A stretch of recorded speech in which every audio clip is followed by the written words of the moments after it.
Welcome to the Personal Development Mastery Podcast. I'm 𝗺𝗵𝗿 and my mission is to inspire you to rise up, grow, stand out and take action towards the next level of your life.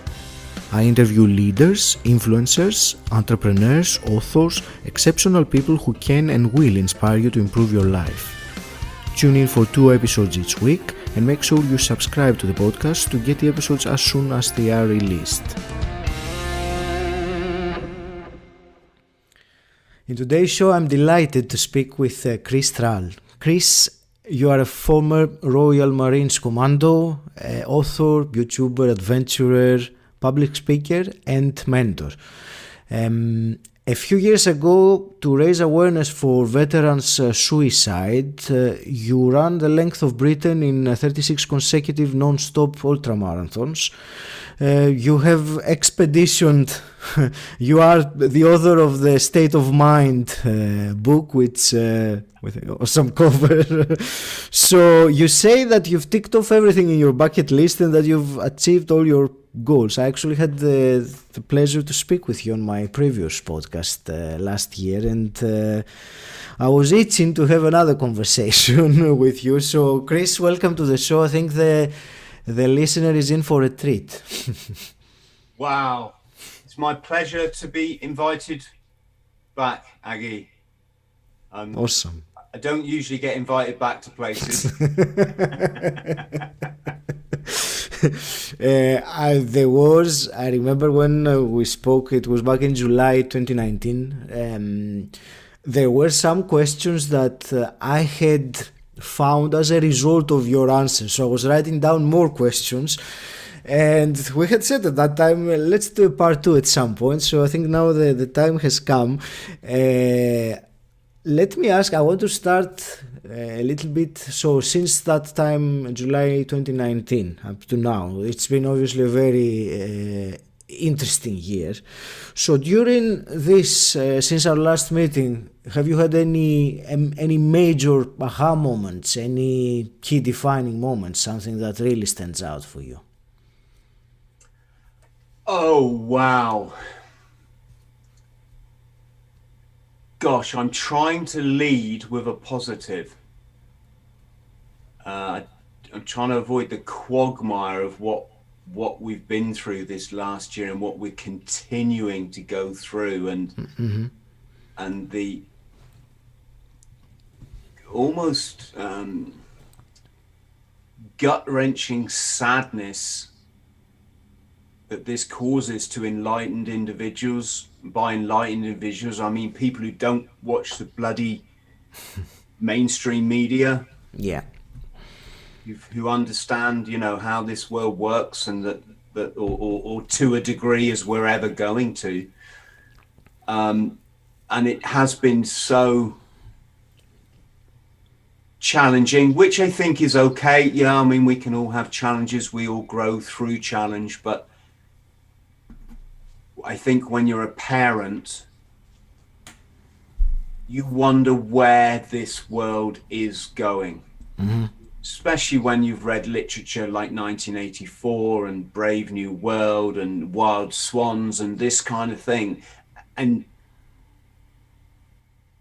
I hope we're living in some sort of illusion, Aggie, because all I can see is it's coming true under our very eyes, as exactly in the way it was predicted, which is the people will demand their own slavery, and that seems to be what's happening. And I just wanted to start off with something positive. So, gosh, what can I say? Well, let me just bomb burst a few things. I continue to meet wonderful people through the Bought the T-shirt podcast.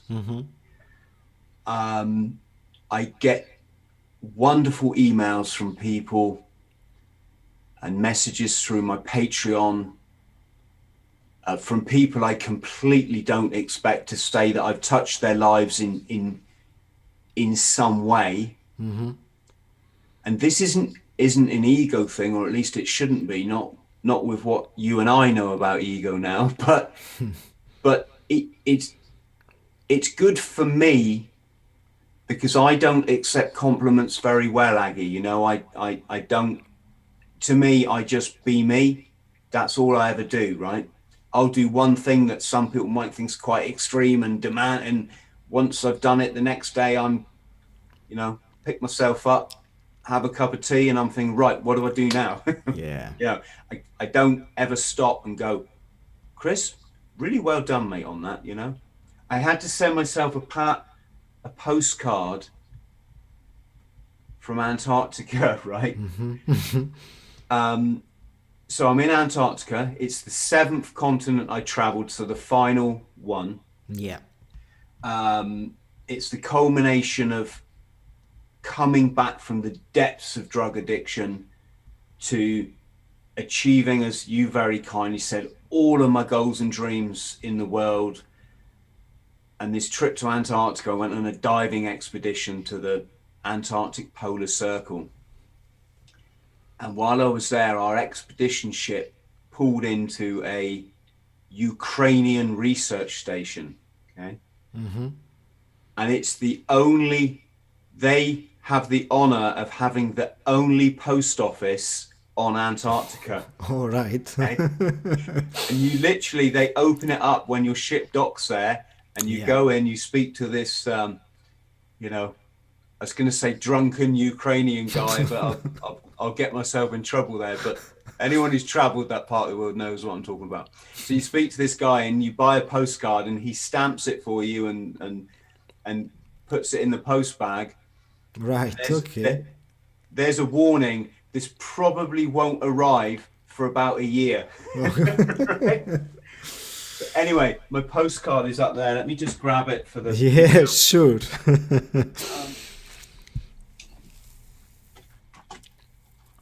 So it's, I wonder how long afterwards you got it then? Well, that's the card. Okay. So that's my, I better just cover the name up, but that's my expedition ship. And I wrote this arrives 1 year later. I'd forgotten about, of course, I'd completely forgotten about it. Yeah. I sent some to my family, to my best friends, this kind of thing. I didn't just send one postcard to myself, but this one says, well done, mate. There you go, look. Is that all? Well done, mate. Well done, mate.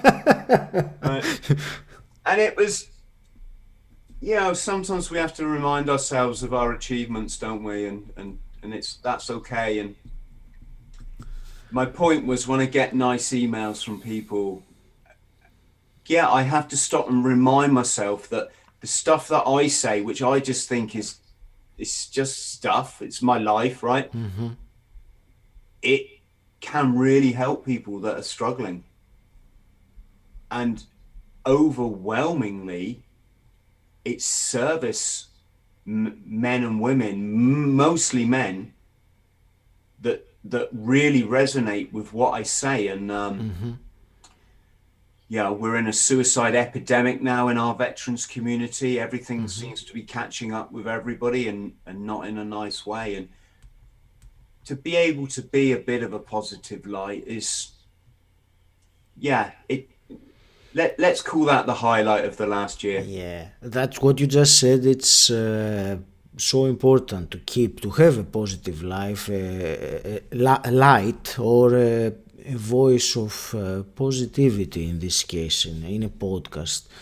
Because there's so much negativity out there as it is, so people don't want more of that, really. I certainly don't want more of that. I want to be around people who can inspire me, who can uplift me, or listen to people who, even if I'm not in proximity as such, but getting the information, it's more important now than ever, I think, the way things are. And, you know, you said also about...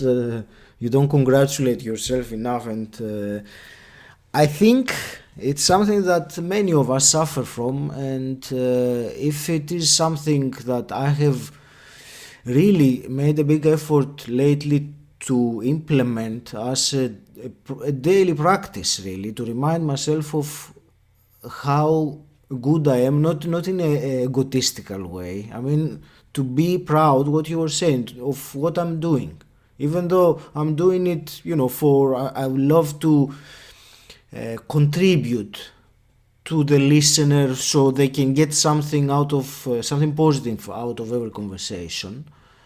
But it does feel great, and I do need to remind myself, because otherwise it just goes, and you go for the next one, and then the next one, but our life is these bits in between those goals. It's not the goals, and that's something that I think that many people have got it wrong, that the success or the achievement, or it's that spot. So what's your thoughts on that?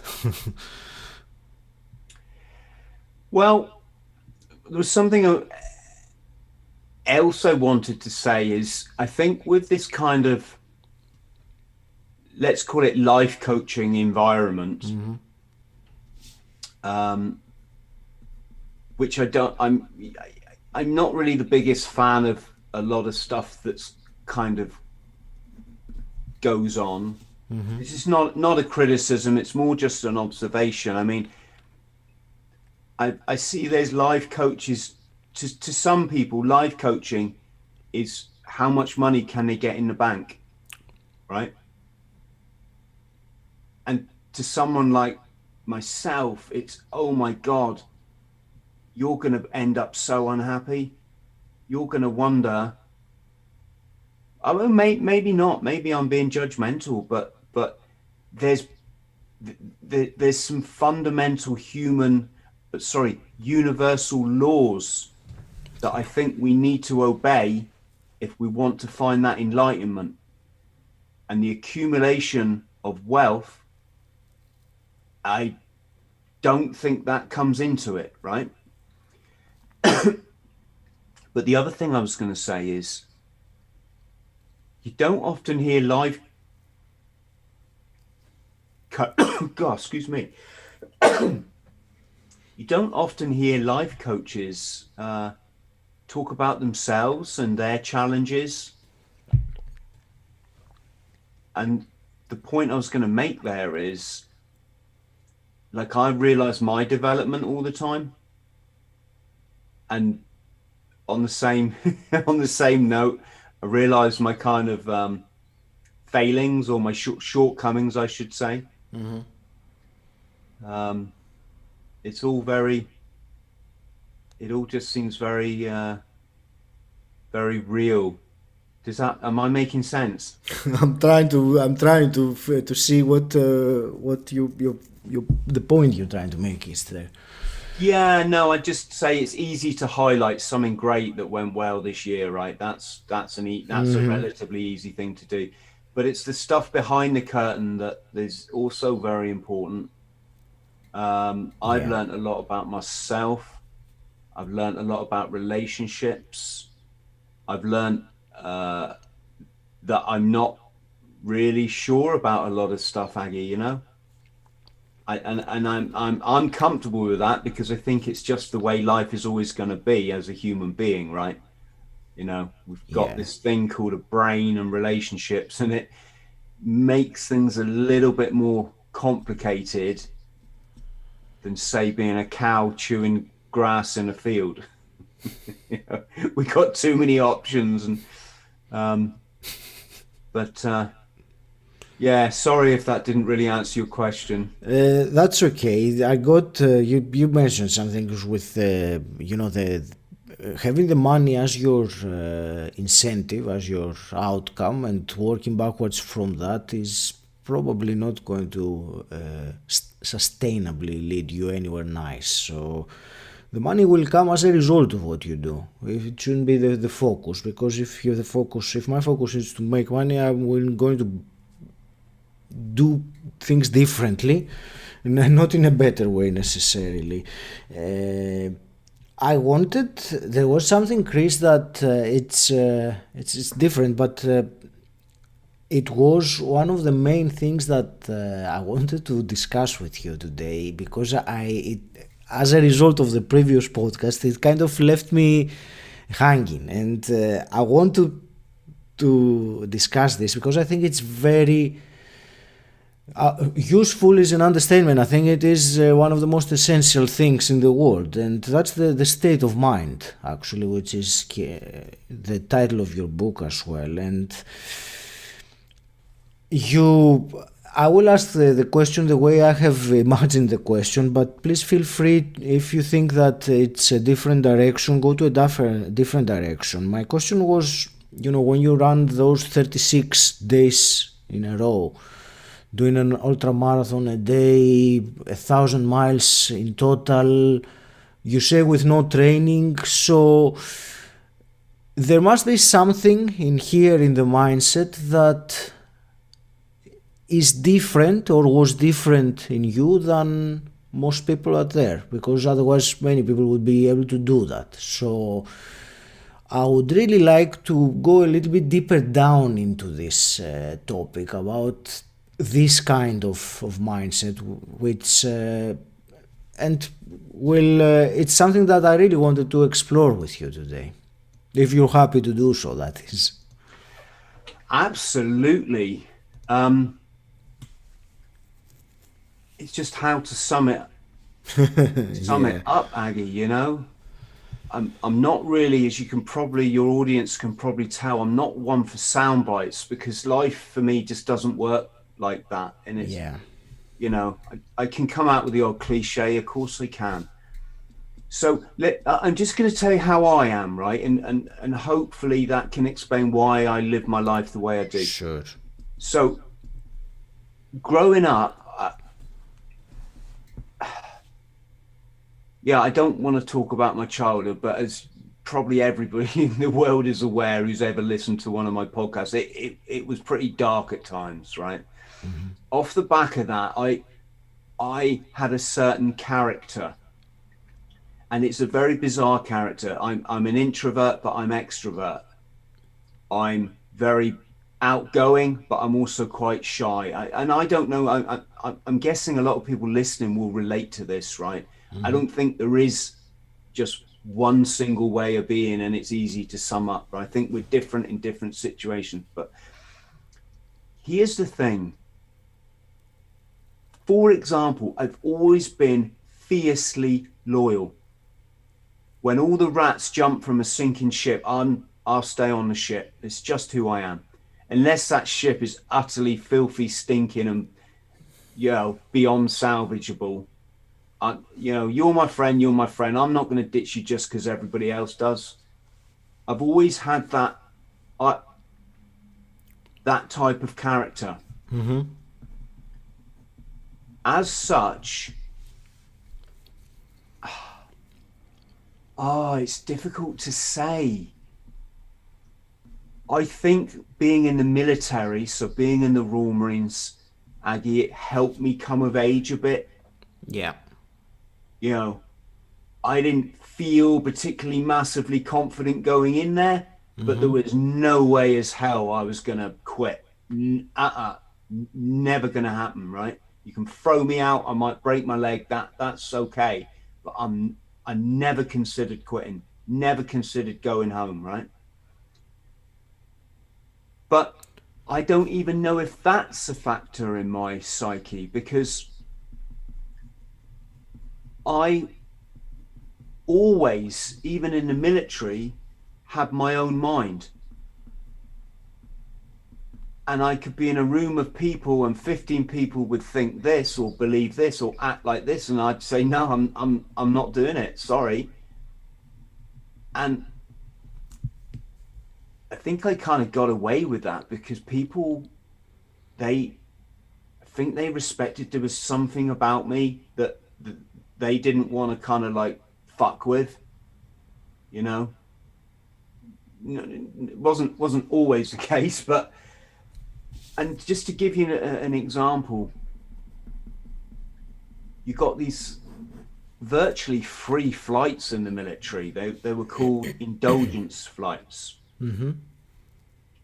And they were spaces on either military aircraft or civilian aircraft, like British Airways 747 airliners, right? That the military book and it's for the people traveling around the world on military missions. So the British military used to, I don't know how it is now, but they had a lot of interest in Canada, Hong Kong, obviously. So to those places, there were regular flights that you could jump on, and all you paid was an administration fee. Hong Kong was £30, right? Canada was £60. Now, tell me, how in any way possible, and all you do, Aggie, is you put your name on a waiting list, right? You get permission from your commanding officer. Mm-hmm. You say, sir, I'd like to apply for this flight to here. And of course he says, yes, there's no issue there, right? So long as you're back for work on time, which I wasn't once, which is quite a funny story. You're on that flight, right? That paper gets sent off to the RAF indulgence flight office. Some man or woman there stamps it, and then you're at home one day and you get a phone call. Marine Thrall, we got a flight to Hong Kong tomorrow night. Do you want it? All right. Okay. Do I want it? You better believe I want it for 30 quid, right? I'd get on that plane, Aggie. I would drink the plane dry, right? I was on holiday. It was just so amazing. I'm going to Asia for the first time in my life. I'm going to Hong Kong that I saw in Jean-Claude Van Damme movies. Yeah. You know, the kickboxing, the kung fu, the chopsticks, this funny language. I'm going there for £30. And not only that, but I'm going to drink about £130 worth of alcohol on the flight. How old were you then, Chris? That one, I was 20, right. 22. Probably good age to party. Yeah, probably old compared to now. I mean, people travel younger now, but my first real holiday was to New York, and that was just a regular holiday with my friend. We went for New Year, right? But yeah. So here's the thing. I had agreed to go to Hong Kong because a fellow Marine had come up to me and gone, Chris, we're all going to Hong Kong for Christmas. Do you want in? And I was like, yeah, of course, right? When it came to handing that paper in to the commanding officer, where are all these guys? I'm not saying this is like everybody in the Marines, not at all. But these 7 guys that I'd agreed to go with all went, no, I'm going to go down the pub. I'm going to watch videos. I'm going to just stay home with the missus, right? Excuse my terminology, but this is what they were saying. So I went to Hong Kong, had the greatest time. Didn't know where the hell I was for the whole week I was there. I was involved in the biggest mass death, for want of a better word, in Hong Kong's recent history. So I was there. I was in a street where I think it was 21 people were crushed to death when they rushed outside to celebrate the New Year, right? I was there when there was a armed robber called 𝗵𝗵𝗁 was rampaging the street. Literally, you could hear these gunshots going off as he was running up and down the street with his gang robbing jewelry stores, right? I'm 22 years old. This stuff is insane to me. I'm just loving every single moment of being in this crazy kind of culture. After that eventful week, I then went to Thailand for a week. Mm-hmm. I tried to go to the Philippines actually, but I missed my plane. So when I got to the airport and they said, sorry, sir, the plane's gone. I said, oh, well, where can I go? And they said, well, our next flight leaves for Bangkok. I said, get me on that one, right? This is not indulgence now. This is just normal flights, right? So I had to pay 160 quid or something. So I have a week in Thailand, and there's a song, isn't it? One night in Bangkok makes a hard men tumble. That's why my nose is broken, right? You can read about, you can watch this on my YouTube channel. So again, a bit of a long-winded way of explaining, oh, I went to communist China. I went in a travel agent and I said, look, I'm just putting this out there. I'm a British serviceman, so obviously I can't go into China because it's a communist country. But how do people go? They said, sir, just go on the train. I said, yeah, but I'm military. They were like, who's going to care about that? Mm. Aggie, I booked a trip to China, mainland China, 25 years ago, when white people, Westerners, didn't go to China. Yeah, it just didn't happen. Mm-hmm. Okay, there may have been one or two floating around. So here's the thing. I don't know why I wanted to go on that trip, but I couldn't get anyone else to go with me, right? It's just been the story of my life. I don't know what it is in human beings that they'll go, yeah. And then when it comes to, nah, just change, you know? I'm obviously not talking for everybody, but we're talking about state of mind, my book, weren't we? Mm-hmm. My book. So because I've had a lifetime of deciding what I'm going to do based on what I think is good for me and my learning and my experience, not what other people tell me I can do, can't do, won't do, should do, or what they would do, then I've developed a certain way of being mm-hmm. that maybe other people that struggle to achieve the things they want haven't yet developed, right? Yeah. So for me, when it comes to running 999 miles non-stop, bar sleeping in a tent on the side of the road, carrying a 15-kilo backpack and running anything over 26.2 miles a day, or at least averaging over that per day, mm-hmm. I break it down logically. First of all, I don't care what people think. That's, you know, even if they're a top Olympic athlete and they're an ultra runner, they're not me and they're not doing this challenge, right? They're going to judge it from their perspective. Yeah, right. Of course. So an ultra runner who's probably brilliant at running 100 miles non-stop, which I have done, and you know, his barriers might just be, well, you can run 100 miles, but you can't run 200. And this actually happened to me when I was preparing for this event. I had some of the most guys I respect the most say, no, Chris, don't do it. You won't, it will end in tears. And you've got to be strong, Aggie, in that case. You've got to be strong and go, no, I believe in myself. I have the power to make decisions and rationalize things myself. Mm-hmm. So, gosh, I had an awful lot of stuff going against me. I'd had 4 spinal surgeries. One of them was an open surgery. So literally I've got a scar on my back that's 2 inches long. So I hadn't been able to do any training. When I finally managed to book a flight to John O'Groats, because I have to do this thing, right? If it's on my bucket list or my to-do list, it's like I have to do it. If I don't, I've got to live the rest of my life living with a torture that I never did something that I said I was going to do. Mm-hmm. I'd rather do it and fail, and that's cool. That's okay.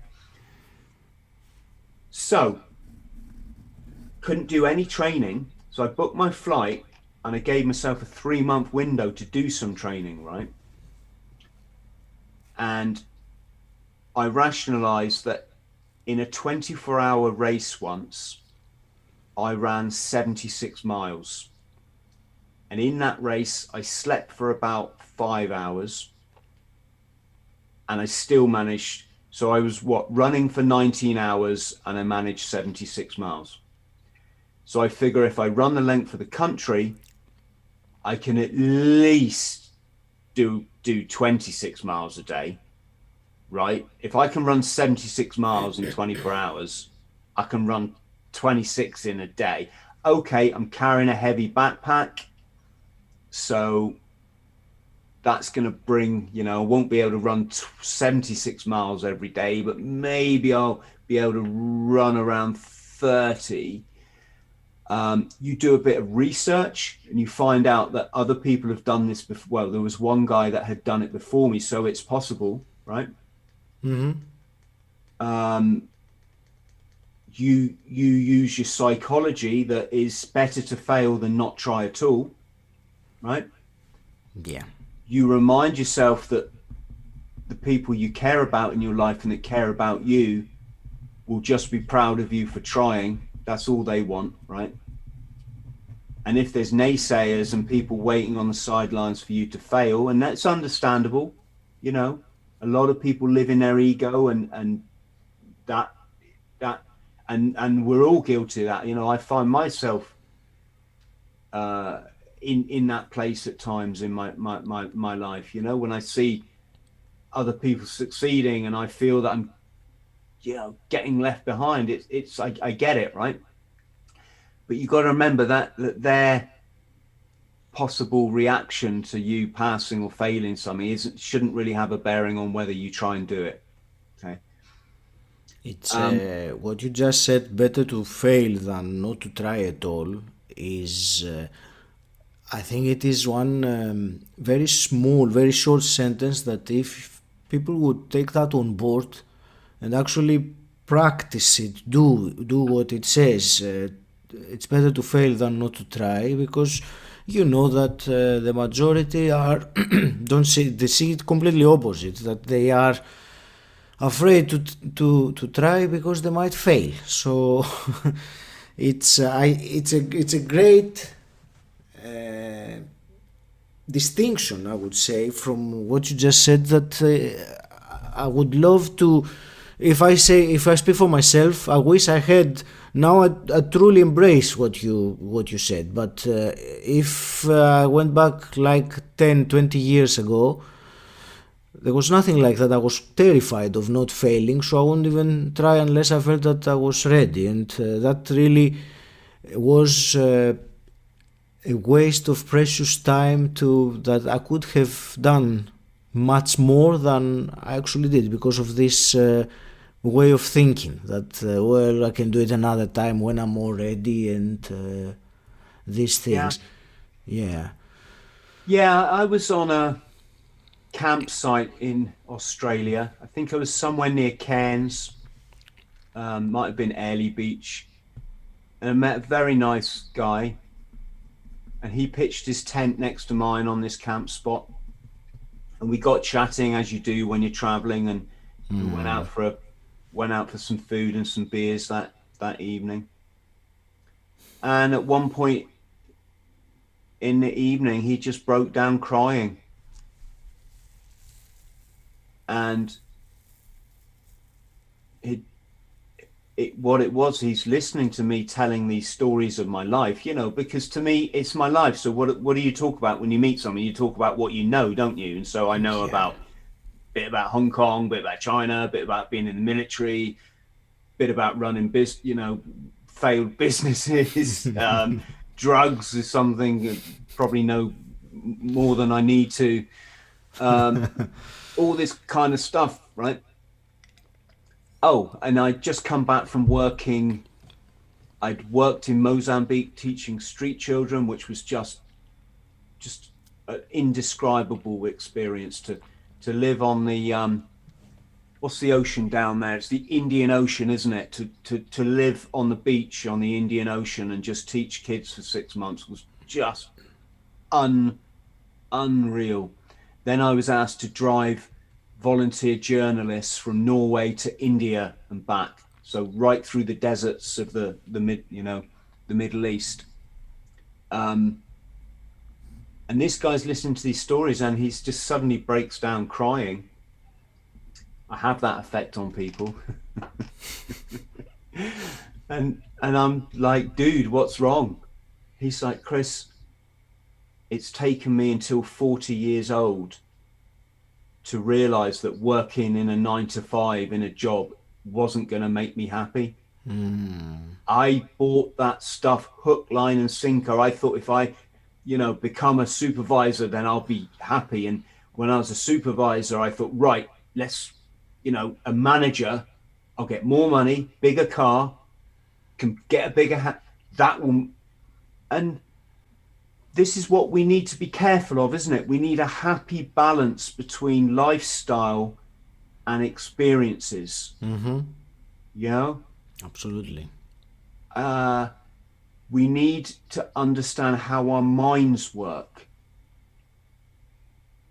because I think, or I like to think, that if my family and I had to move into a, let's just call it a grotty little bungalow tomorrow on some bleak housing estate or something, in some deprived area of, I just like to think we'd be as happy as we are now. I don't know. I obviously it's hard to say, but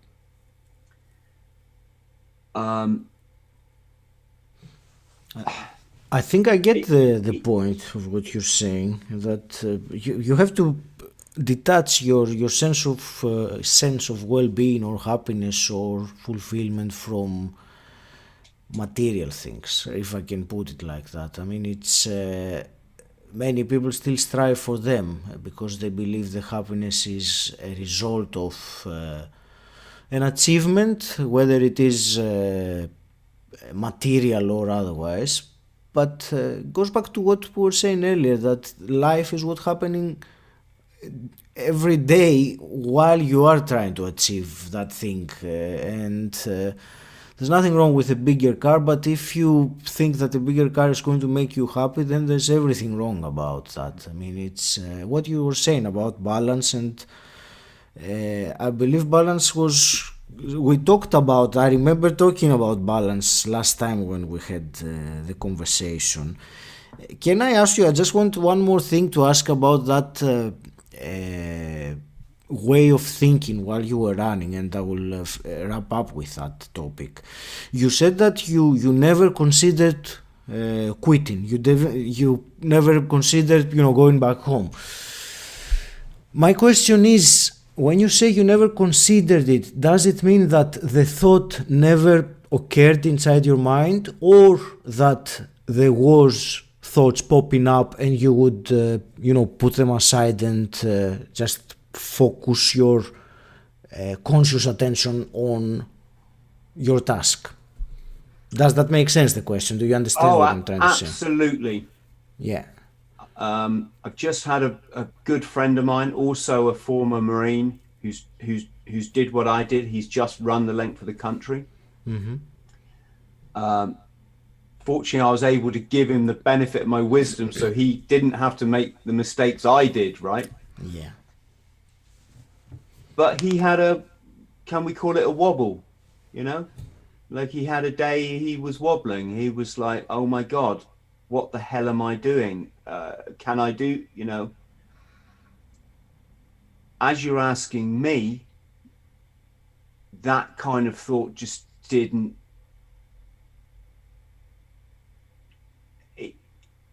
I won't entertain.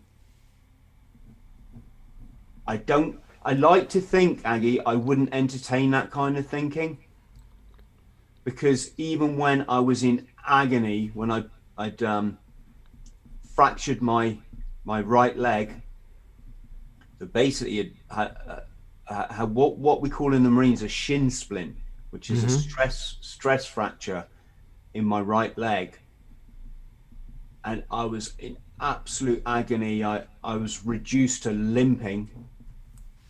And even then, I wouldn't stop. I just wouldn't stop, right? I'm not going to go to a hospital or a doctor or what. That's just going to waste time.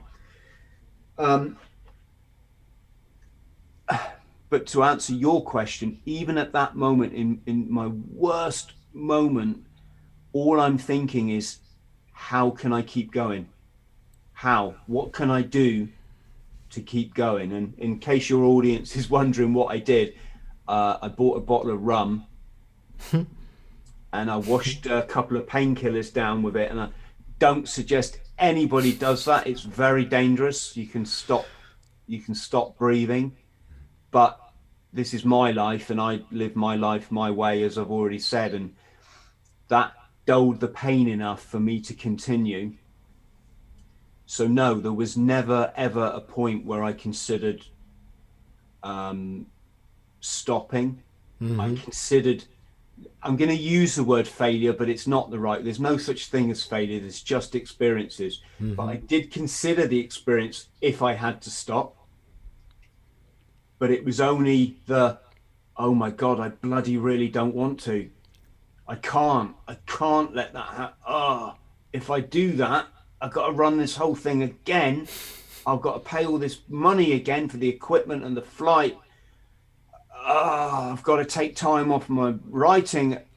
So no is the sort of short answer.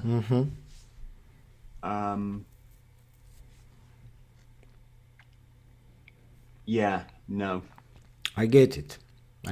You said that you wouldn't entertain that thought, and I think that's I will pick that part of your answer, and because even if the thought comes, which might, I was just curious to see what you thought of that, because you know that we are not in control of our thoughts. We are in control of how we will respond to our thoughts, but they just come out of somewhere, not necessarily our preference. Well, I'll tell you a little bit about it then, because I hope our friends at home can learn by my experience, right? Sure.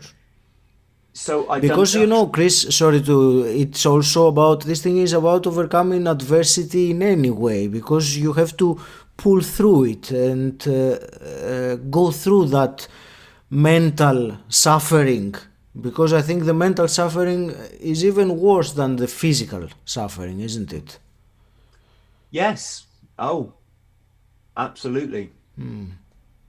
I mean, here's the thing though, what you learn by doing these kind of expeditions is it's the same thing. Yeah. When your body is in pain, your mind is in pain. You know? I don't think it works the other way around. If your mind's in pain, your body can be psychosympathetic or whatever that expression or that word is. Yeah. But yeah, no, at the end, when I was the last day, at my second to last day, I looked at my phone to see how much distance I have left. The phone's telling me 80 miles. And I've got to run 80 miles in 2 days if I want to make this ultra marathon a day thing, right? That will keep my average all nice. And the very last day was the only day it was painful. The only day out of 36 days was that very last day, because everyone was waiting for me at Land's End. Well, not the whole world, but the whole of my world. And I kind of aimed to get there for 2 o'clock, which was a nice sociable time where everyone could drive home and have time to drive home. It was now looking like it's going to be 6 o'clock. And so it's not like I can stop for an hour and have lunch and, get a massage or something, right? And for anyone listening, I didn't have any support team. I ran solo, carrying all my own gear, right? Just like a hiker. And so because I couldn't let them down, then they're all waiting for me, I just had to run I ran 45 miles one day. Wow. And then I ran 33 the next. And that last 10 miles was utter, just agony. Just, it's like hitting the wall in a marathon, but then you got to keep going for 10 miles. Yeah. Worse than anything I did in the military, worse than any, but we digress. What I was going to say is, I couldn't do any training. When my back got better and I had the surgery, I booked the flight in 3 months' time, thinking, right, I've got 3 months now, I can do some training, right? what happened is, and this is bizarre, I never get sick ever, right? I eat alkaline diet, so my body can't get ill, right? And I won't go down that route because I'll talk about it a lot. It's all on my channel, folks, right? But here's the thing. I had done an 18-day water fast, which is, again, one of the best things I've done in my life. It's just an amazing, amazing experience. But rather probably stupidly, I didn't rest, which is what you're supposed to do when you water fast. You're not supposed to do anything. In fact, on day 15 of not eating, I went out running. Wow, okay. You know, it was a bit of a silly thing. I just wanted to dispel the myth that when you do a half marathon or a marathon, you've got to take with you all these blooming silly energy gels. Yeah. You know, your body has got so much fat in it, you can last. Well, I went 18 days without food. I did lose 4 stone in weight. I'm not that big a guy anyway. But I just wanted to sort of dispel the myth that, you know, if you enter a marathon, you've got to have this gel and you've got to eat pasta the night before and all this stuff, which is just absolutely not true, right? What happened is, the other thing I was doing, I'm passionate about sauna, and my local sauna is shut at the minute. It's gutting, but back when it was open, I'm like addicted to it. I have to go every morning, right? So I do maybe a little exercise in the gym and then have a sauna. Anyway, I was still saunaing every day on this 18-day water fast. So I don't know if I was depleting my body's nutrients and really just running myself into the ground. But for the first time in 17 years, I developed some kind of illness, right? Now, if I had to describe to anybody what it was, I would say it was coronavirus. But this was a year, maybe a year and a half before coronavirus was even on the television, right? I had this bizarre cough that just wouldn't stop.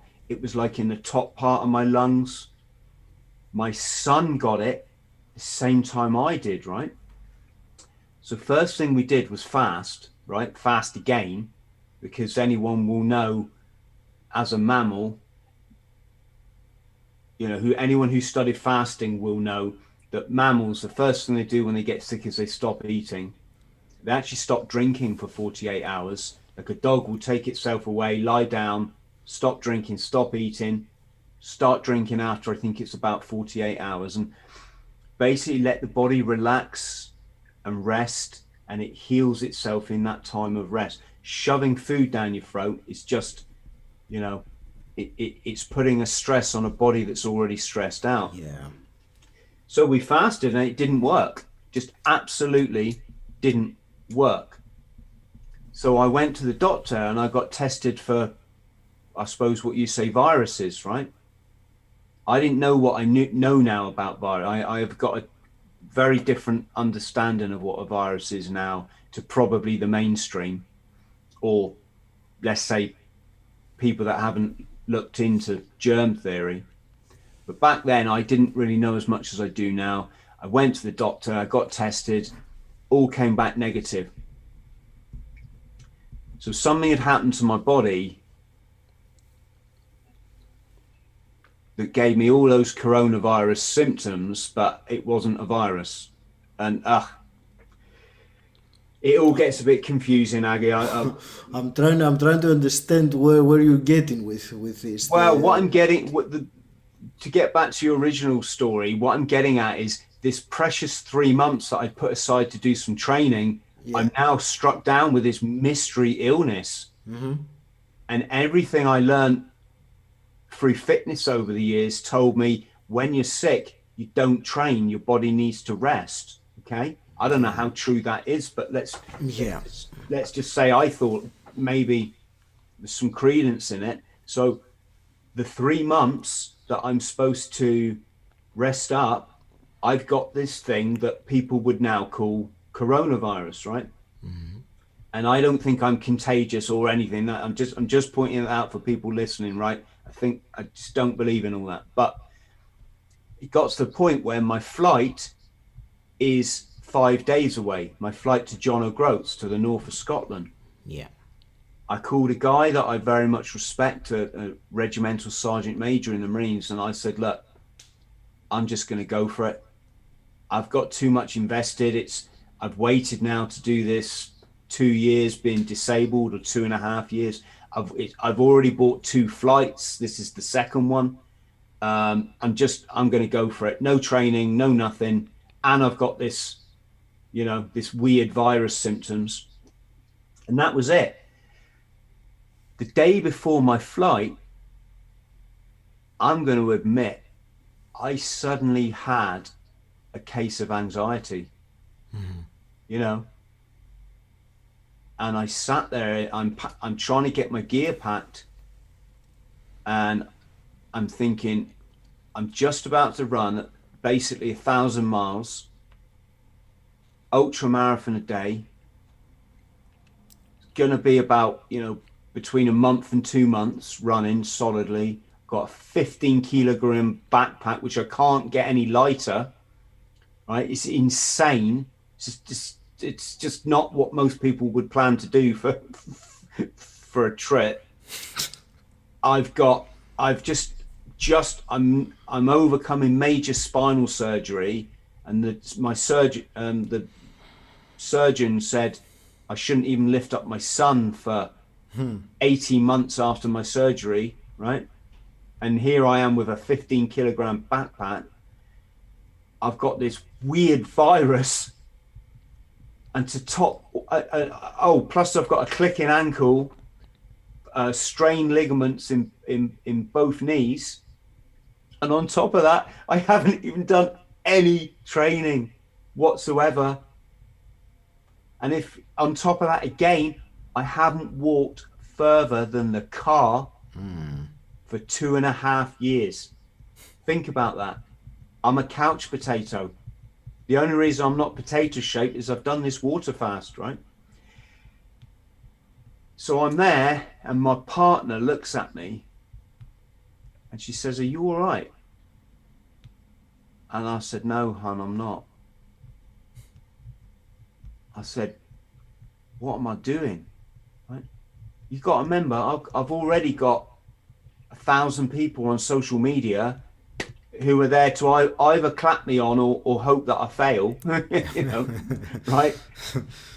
I got the whole of the Royal Marines, the toughest bunch of badasses in the world, all like I represent them, Aggie. I've got to do this thing, can't fail it. On top of that, I represent the mental health community, which is most important to me. I have to show people that us druggies,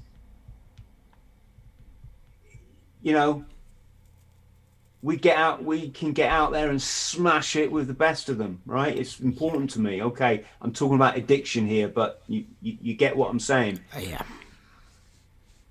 And I just looked at my Jenny and said, "What the hell am I doing?" And she just looked at me and smiled and went, "You'll do it, Chris.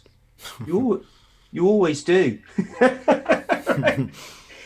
To have that belief, reflected back at me at that moment, it just broke this, it shattered this feeling of anxiety. And I was like, "Oh yeah, I will, won't I?" "Oh yeah, thanks for that."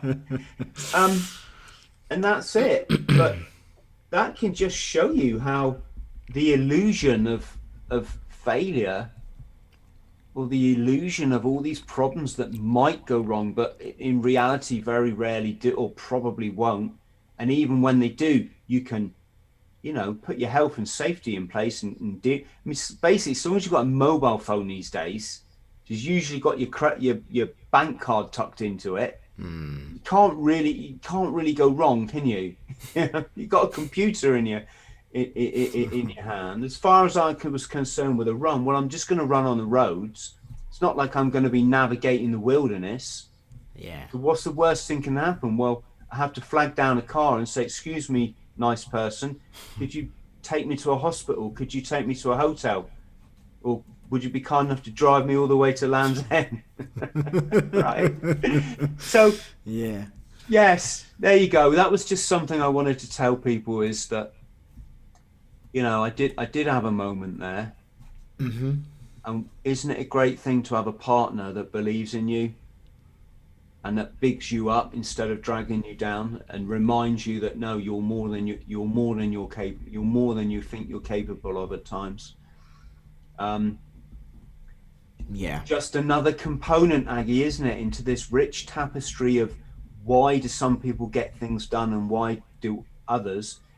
Well, I don't think anyone ever got anything done if they had a nagging partner who didn't believe in them, who go, what are you spending that money on a bloody 400-gram tent for?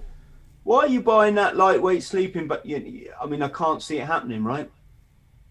Absolutely. And the person that is next to us and we share our life or big parts of our life with is going to be our primary influence. So if they, in a way or another, they drag you down, you will. It's inevitable. Chris, you said earlier in the beginning you're not one for sound bites, and I know that you are not, but I'm going to challenge you a little bit, and I want to ask you 2 or 3 quick fire questions, just not for the sake of getting a sound bite, but because of the sake that I want your your unique answer in questions that I do all the time. Pardon? My philosophy. Yeah. So, one is, what does the term personal development mean to you?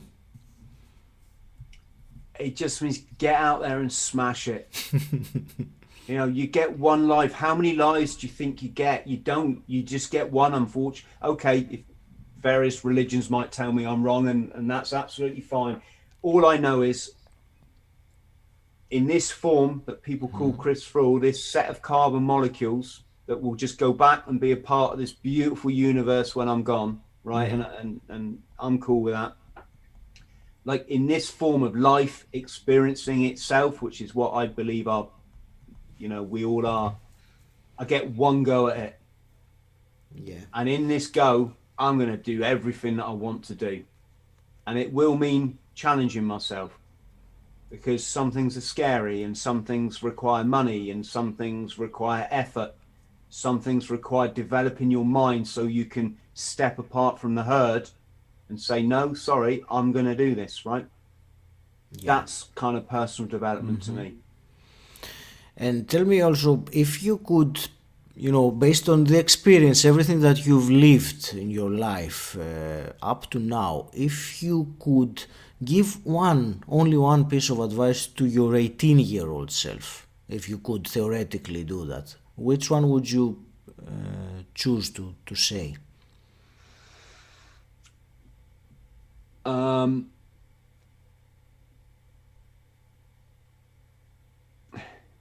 It's difficult, isn't it? There are so many things. It's difficult because I was trying to think of a joke, but I'm not that funny. No. I think, and this ties in nicely, because what I didn't say in that first soundbite is ego. Get rid of the ego. Well, you can't get rid of it, but you can recognize in life when your ego is making your decisions for you. And it's basically when you're angry, jealous, greedy, hurting, or over-hurting perhaps. All these kind of negative, or what we would perceive as negative emotions. Took me until 45 years old to understand what ego is. And then tell me about it. when I realized, when I look back, it's guided pretty much everything I've done in my life. I don't know if that's a bad thing. It's probably got me quite a few great life experiences, but probably done them all for the wrong reasons. Chris, let me ask you one more one. Emerging from everything we've talked about today, can you give to the listener one actionable item? One thing they can start doing straight away if they want to, to make a positive difference in their lives. Okay, can I give you two? Would that be okay? Sure. Right, first off, absolutely essential, well it is if I life coach you, smile at the morning sun. Right? What are we doing there? We're saying, universe, Mother Nature, God, whatever your thing is, thank you so much for giving me this opportunity. I could have been born a rock. Right? I could be dead now. I could have died in some horrific, unfair accident or of some nasty illness, but I'm not. I'm here. I get the ability to not just experience this beautiful blue planet, but I get to create the reality that I live in. It's up to me. It's up to how I think. It's just down to my thoughts.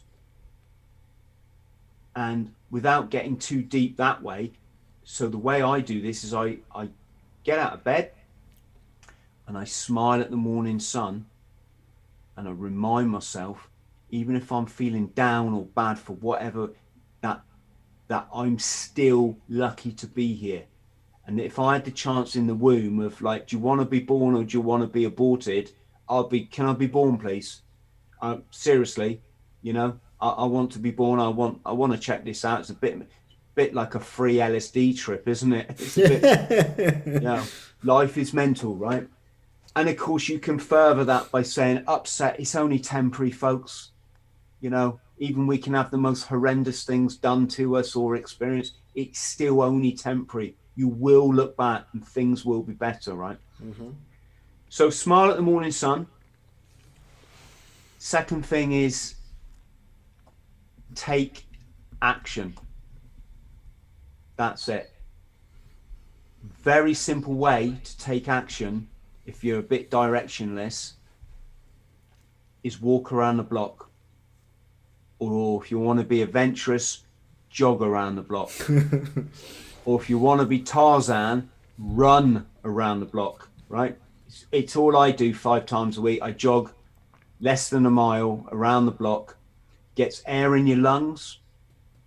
That oxygenates your body. It's really important. I'm not that clever to tell you why, but I guess it's because we don't do enough exercise in our life and we need to do what we would have done when we lived in the wild. It flushes endorphins to your brain, which is just a happy chemical. But more than that, it leaves you realizing that you're capable of doing something about your situation, whatever it might be. Whether you're happy, sad, it shows you that you can take action. So that would be my 2 things. Smile at the morning sun, take action. Fantastic. Thank you very much, Chris. It's been a fascinating conversation. Thank you for everything that you shared with me today.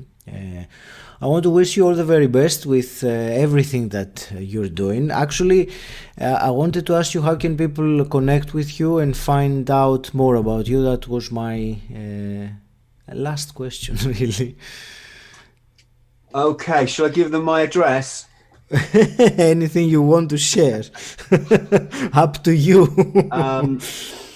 Well, so firstly, let me reciprocate. Thank you very much, Aggie, for having me on your show for a second time. And to your audience for listening.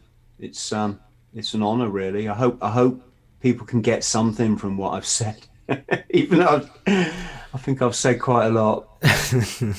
So to get hold of me, just type Chris Thrall into a search engine or YouTube. My podcast is Bought the T-Shirt Podcast.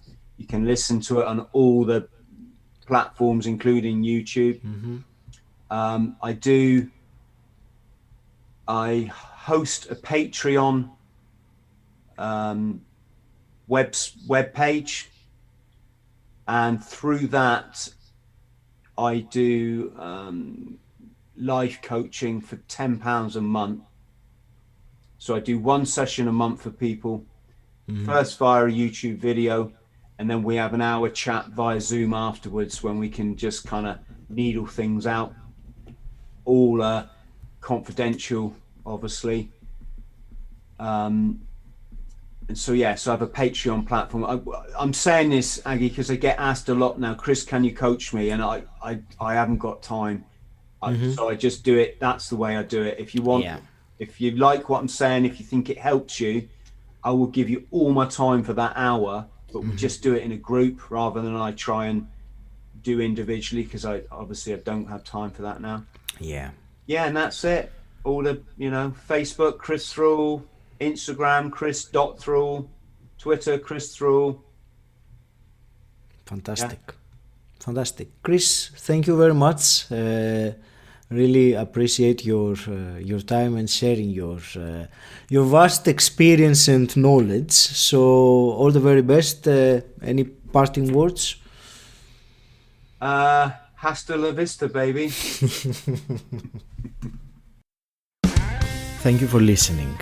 If you enjoyed it, please subscribe and rate Personal Development Mastery on Apple Podcasts, and also share this episode with someone who you think will benefit from it. If you want to become part of an exclusive community, gain access to unique content, and at the same time support this podcast, then become my patron. The link is in the show notes, or you can type bit.ly/pdmphat. If you want to know more about what I do and how I can help you, join my Facebook group Personal Development Mastery.